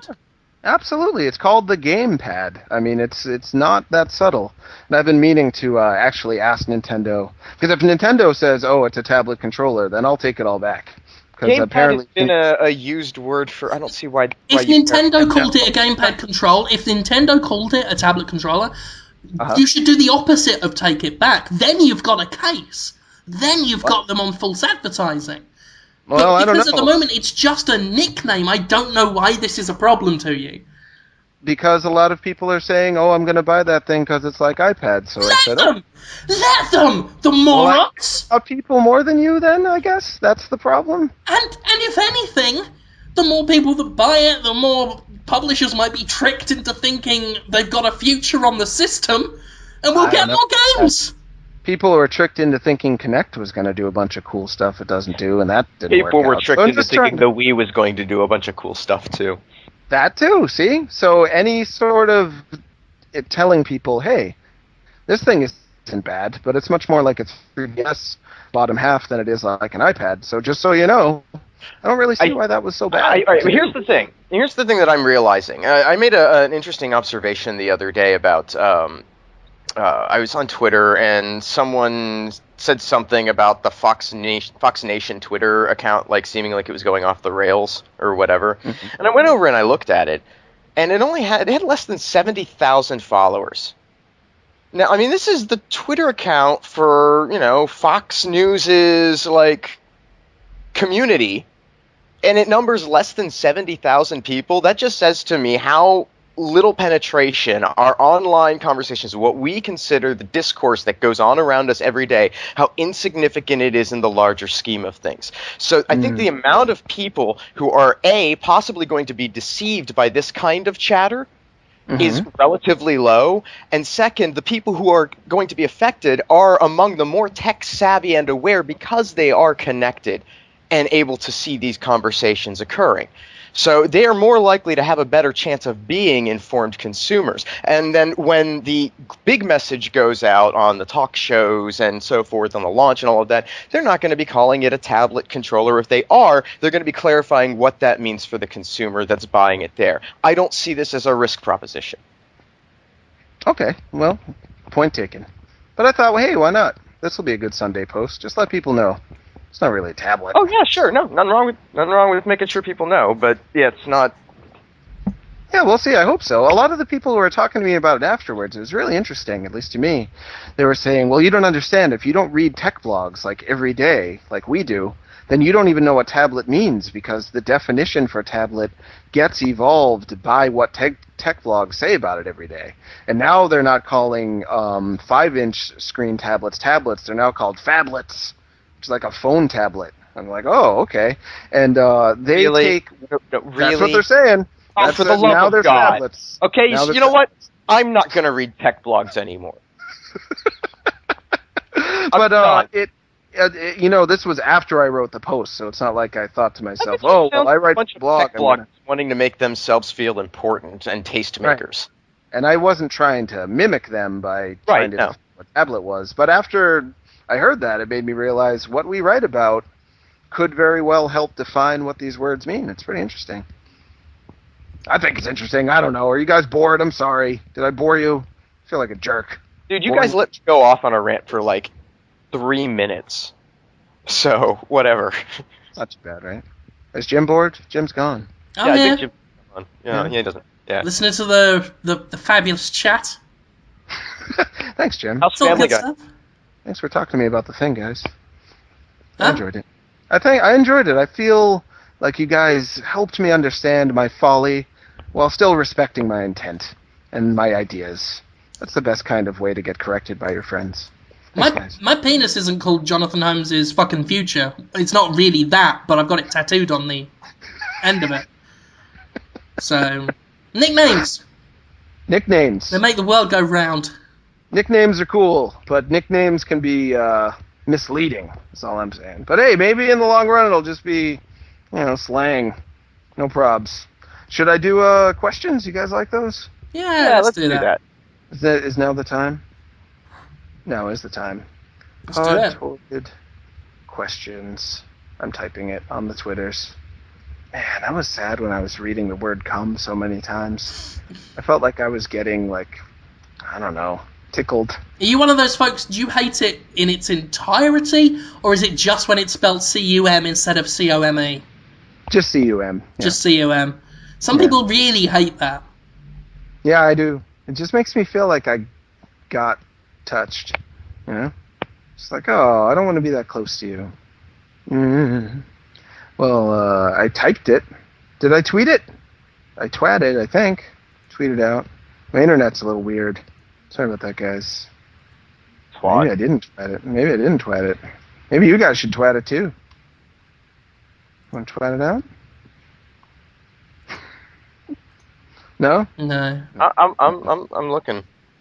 Yeah, you tweet around. Maybe I don't follow you. Oh, that's fine. Yeah. I'm fairly certain I do. You never know. It unfollows you automatically sometimes. People have been asking me questions all week, actually. They were sad that the show was late this week. I should apologize to everybody. That was my fault. Day job got bad. there were some hold downs and some talk out of stabs. Don't stab. Some of those conversations. Hey, there's the tweet. Yeah, you got it? We might not be able to do questions this week because no one's responding to me, guys. Sorry. Weird. Because I tweeted the other day that Podtoid wasn't recording, and usually I get a lot of complaints, but no one responded. Oh, I saw. Maybe no one watches the show anymore? There's still, I get the viewer count. It's still good.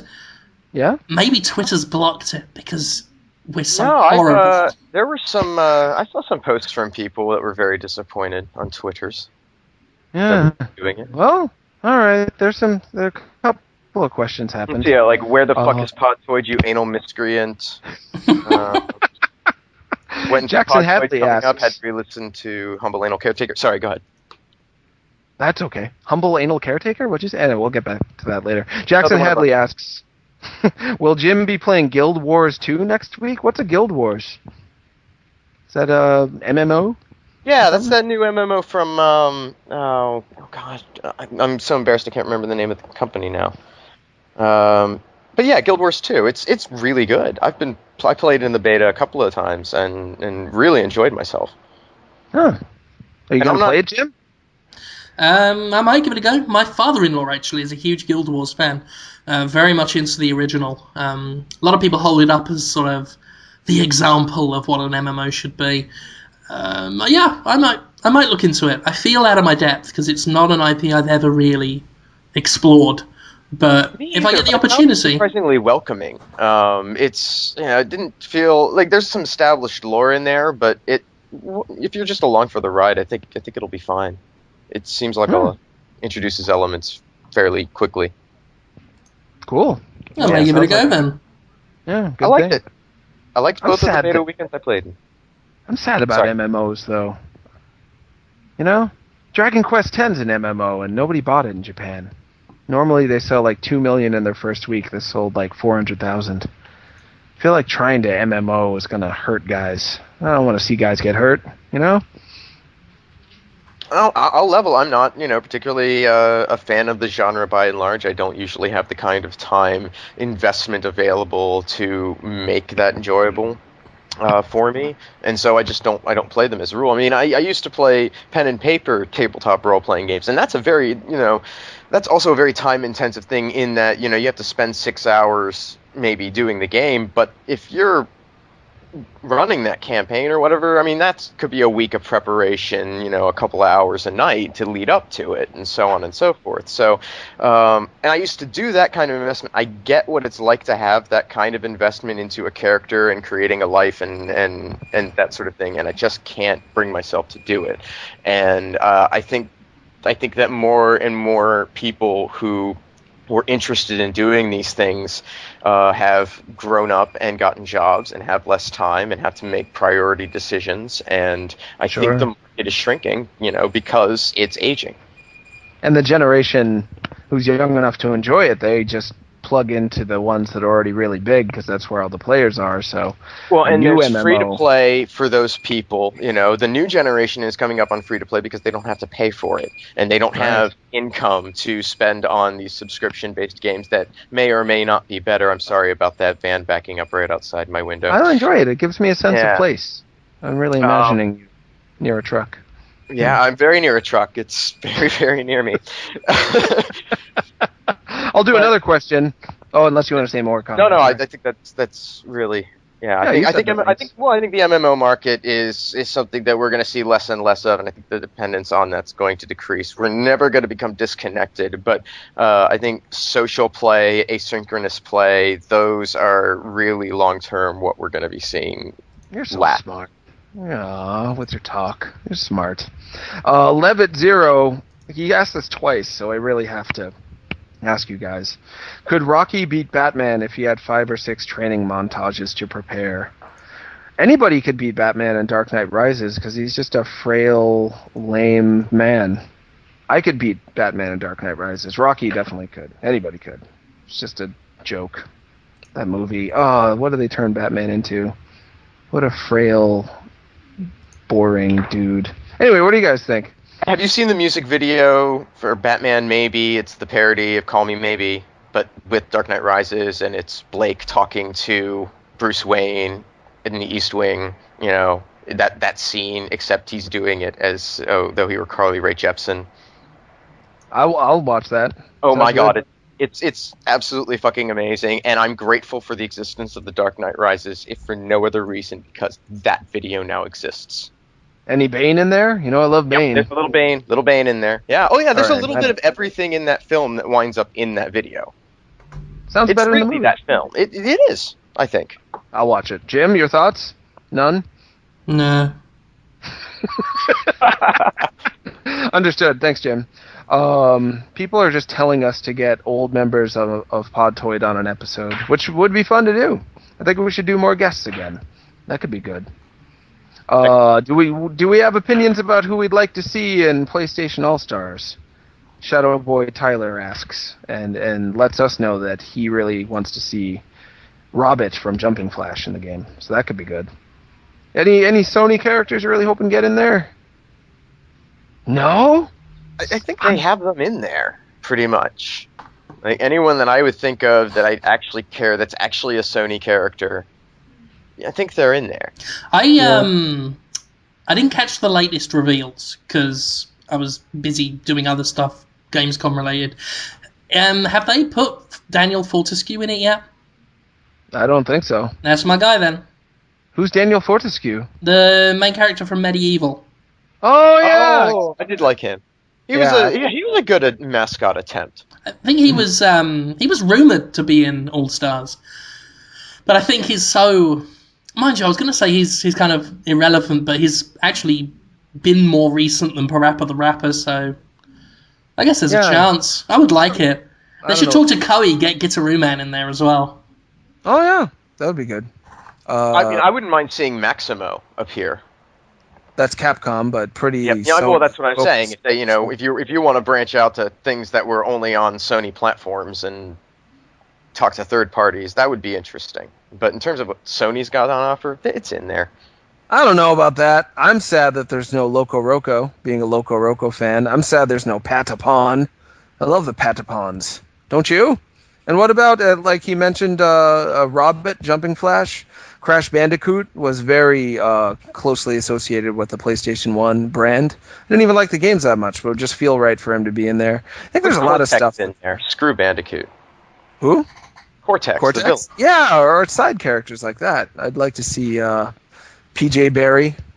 Our own Dale North loves PJ Barry from Parappa the Rapper. It'd be great to see him there. There's a lot of mascots that I feel like they've just forgotten about or ignored in favor of characters that they think are going to appeal to the PlayStation 3 brand, I guess. But a PlayStation 3 brand style gamer, if there is such a thing, someone who loves Uncharted and God of War and stuff like that, isn't all for a 2D mascot-based fighting game anyway, so I wish they'd work a little harder to get the more cartoony icons in there. And Shadow of the Colossus, is there any Shadow of the Colossus characters in there, or Ico? I feel like they're just forgetting all the Japanese characters except for Parappa. Yeah. Anyway, that's my thoughts on that. Not excited about that game right now, just mildly interested. Yeah, that's the other thing, I'm not that interested in that game. Yeah, so that doesn't help either, yeah. Douchey and or designed for the common denominator of consumers? That's something just a guy said. Okay, sure. That too. I'll try to do one more question. Are Nintendo trying to falsely prove that digital distribution doesn't work by releasing New Super Mario Bros. 2 for way too much on the eStore? Asks Gender Truckery. What a cool name that is. I think that they are viewing that. I think that they would happily view that as a beneficial side effect.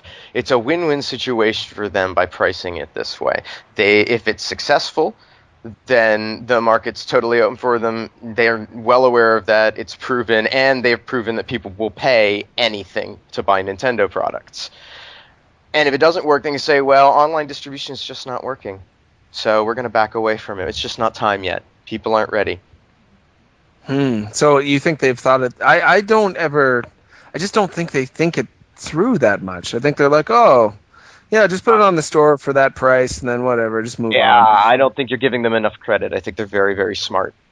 I know so many like rich, high-powered people, and they're really dumb, and they don't think things through because they're so powerful. They, the Michael Jackson effect, where everyone just yeses you, and you just make all these big decisions and run your empire, and everyone's like, "Oh, great idea," and no one bothers to tell them that they're screwing everything up because they're too powerful to mess with. I wouldn't be surprised if that's what's happening. Iwata's just like, "Oh yeah, full price is fine," and no one says anything.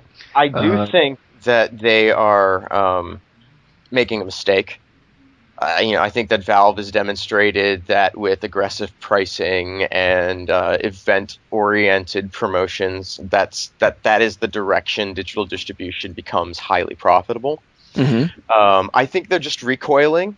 I think they're comfortable doing the business that they're doing now, and they don't want to spend the money that's necessary to really push online. And they don't, and by and large, I mean, look at how many Wiis are connected. They haven't needed to. The 3DS market needs probably more love, but well, I think it's 70% connection on 3DS if I remember correctly. Yeah, exactly. But it's it's in a much better position, and so it might work there. But I think they still aren't excited. Yeah, they don't really want it. They're just doing it because it's a thing to do. So people know the stats I've read anyway. In Japan, New Super Mario Bros. 2, 5% of all sales are from download, and the other game that was released digitally as well as at retail was Onitori, which is the new brain training game, except the Japanese professor is now just a demon. I don't know how they're going to bring that out in this country, because he's just got devil horns and he just hates you. That won't go over well here. But anyway, that had 20% digital sales, so much higher. Maybe it depends on the kind of game, too. We'll see. So those are the questions, and Jim Sterling just left the questions. It's sad. People want him on the show all the time. I know I'm going to get I'm sorry. today. It's... Yeah. I made you go away and people gonna be mad. No, it's, yeah. Sometimes, because I have to keep tabs on other things, sometimes it creeps into the show. It's unprofessional on my part. I apologize. That's okay. Such is the life of the most hated man on the internet. I am covered in dog cuts and scars because this whole time there's just been a puppy hanging off my hands, just biting the crap out of me because I was supposed to walk him about 45 minutes ago. So I can relate, Jim. You're doing well. You're great. You guys are all great. Oh, you're really great, so... Yeah, I don't do this for the money or the fame. I do it because I just like you guys. Like if Jim said, "Oh, Podtoid's going to get 100,000 more listeners, but I have to quit the show and it's going to be Shia LaBeouf," I'd be like, "I'm out." I'd just quit immediately. Not that Shia is a terrible guy or anything, but it wouldn't be worth my time. That's fact. He's an unproven entity in the podcasting field. Shia? Yeah. Shia, prove yourself before you come on Podtoid. I wonder if I wonder if he'd do it. You never know what people are going to do. I still think we're going to get Dafoe on the show at some point. Like, if we do the show for 20 years and he's like 80 and retired and sad and just gets a phone call one day and, "Hey, these guys just want you to pretend to be a dragon on their podcast." He'd do it. I think that's what the show's about, really, is waiting until Willem Dafoe is weak enough to where we can get him on. And then I'm happy. I'm happy to close the show and never record again. Episode. That's it. Yeah. I just want an hour of Willem Dafoe going, "Wah, I'm a dragon. Wah, I'm also the Russian Putin man." All right, let's close it up. I'm going to pimp my show. Oh, pimp and cum. They're both the worst. I never want to say either one of them ever again. Imagine a pimp coming all over your face. Better give me more money. And it's Conrad the whole time. Oh, it's obviously Conrad dressed up like a pimp, yeah. The whole time. Conrad and I have a show. It's called Sup Holmes. It's a live stream talk show with video game developers and video game industry people. We're going to have a frag doll on at some point. Isn't that weird? Can't believe that's going to happen. That's probably going to be October, I think. But yeah, it'll be really interesting to hear the side of culture that they've seen, the video game culture, I mean, and what they think, why they want to do it. But anyway, that's not this week. This week, we have some of the developers for the PSN game Sound Shapes, which I'm going to buy tonight and play. It's a really interesting sound arts fun game with Beck involvement and weirdo involvement. That show's on Sunday at 1 p.m. Pacific Standard Time, 4 p.m. Eastern Standard Time, and it's live on Destructoid and on Twitch TV/Destructoid. It's also a podcast that you can download on iTunes. Last week we had Mike Bithell, the creator of Thomas Was Alone, the game that in part inspired Jim Sterling to do that great episode of the Jimquisition about art games. We talked about you, Jim. He was really embarrassed and flattered that you bothered to think about him in any way, even once. Yeah, he mentioned that. It was odd. It was the same with the Dust guys. They seemed to really freak out that I was playing their game. They didn't even know what I thought of it yet. They seemed to freak out that I was playing it, which is odd because, you know, they actually did something with their life, and I am fat, so it doesn't work. But pretty cool. Funny. He talked a lot about British humility, and you definitely have that too. So yeah, that episode with Mike was great. That's on the iTunes. Sup, Holmes ? Is how you look it up on iTunes. There's a whole bunch of episodes on there. It's going pretty good, I think. Check them out. Tell me if you like them. Check them out, you idiots.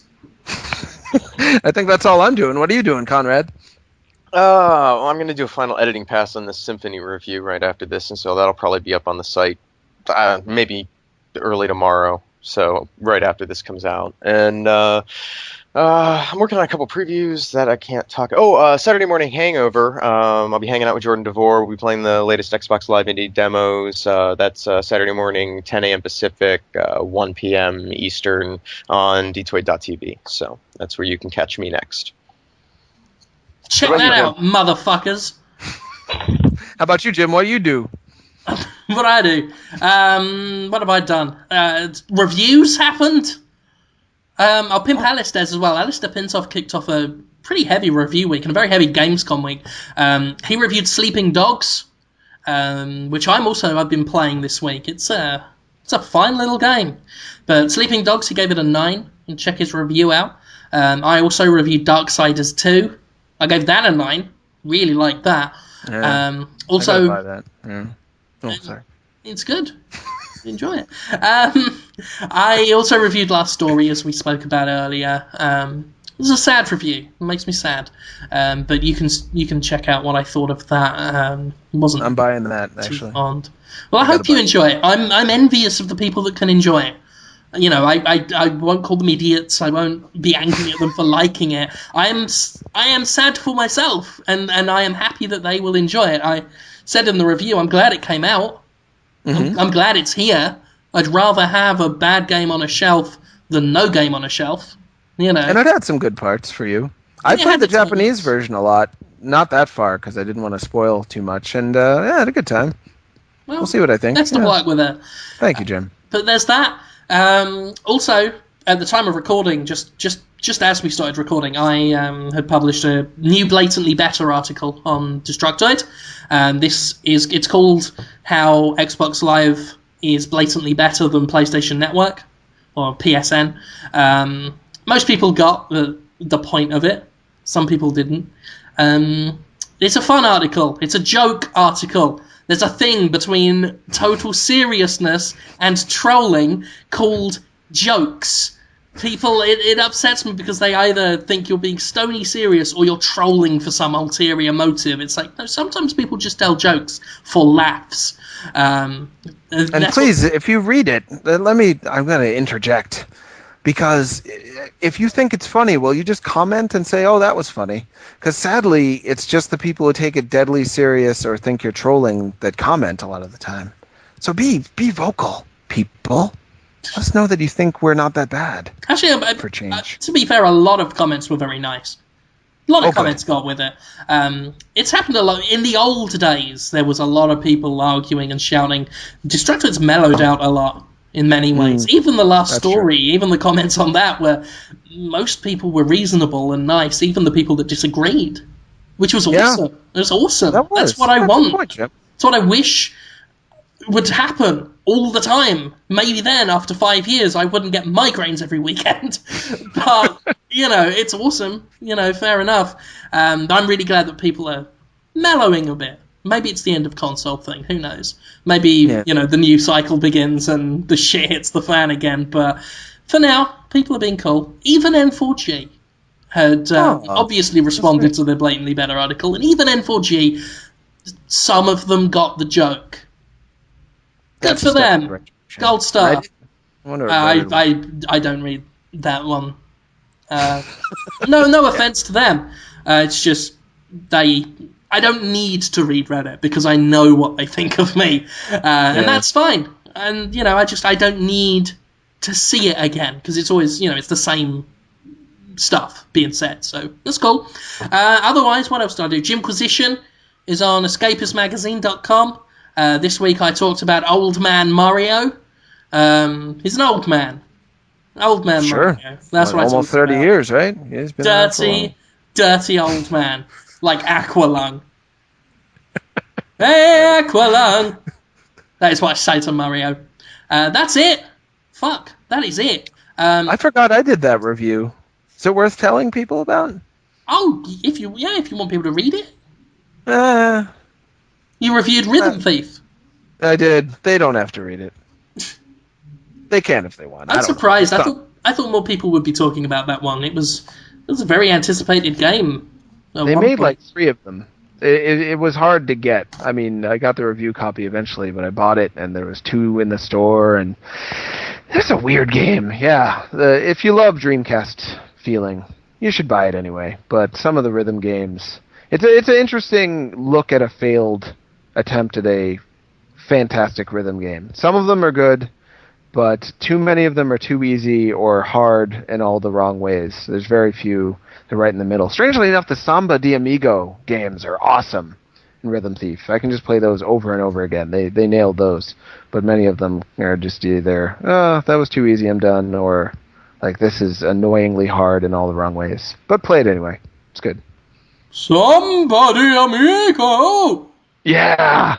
Yeah, those are good. Like making it sound grand. You did it. We did it, guys. We've done it for another week. Hooray! A little later than usual, but that's okay. Still listen to it. You can. I don't know why I'm telling them that now. One would hope they've already listened to it after 2 hours. But whatever. It's a free country. You can... I don't even know why I said that. You can download this.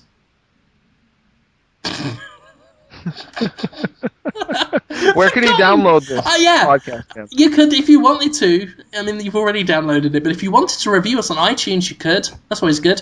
If you love this show so much you want to give us money for no good reason, you can buy the Android app on the Amazon store. Don't get it anywhere else because I don't understand anything to do with it anywhere else and wouldn't trust it. But get it off Amazon. That's $2, and you'll get it on your phone. Wow. And that's it. Fuck. You can catch us all throughout the rest of the week on Destructoid.com, really. And we will see you next week. Well, we'll see you at the normal time next week. So it'll probably be a couple of days. Aren't you a lucky little fuck? Goodbye. Good one.